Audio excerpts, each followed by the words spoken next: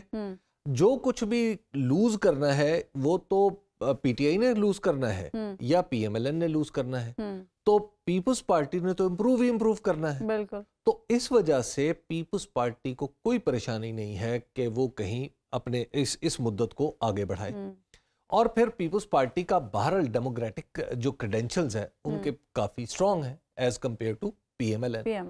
تو ایک تو یہ معاملہ ہے کہ وہ کہتے ہیں کہ ہم اس گناہ بلعزت میں کیوں شریک ہوں، جس کا ہمیں نتیجہ نون لیگ میں ڈیوائیڈڈ اوپینین کیوں ہے؟ اچھا، نون لیگ میں ڈیوائیڈڈ اوپینین ہے کہ وہ رزلٹس کی یقین دہانی نہیں مل رہی، کہ وہ رزلٹس کم سے کم 100 ایک میجک نمبر ہے ہماری موجودہ اسمبلی میں، کہ کیا P M L N 100 seats حاصل کر پائے گی، 100 نیشنل اسمبلی کی سیٹ، اور وہ بھی ڈائریکٹ جیت گئے، یعنی 266 اگلی دفعہ 266 پہ الیکشن ہونا ہے، تو اس میں سے 100 سیٹیں کیا پی ایم ایل این جیت پائے گی؟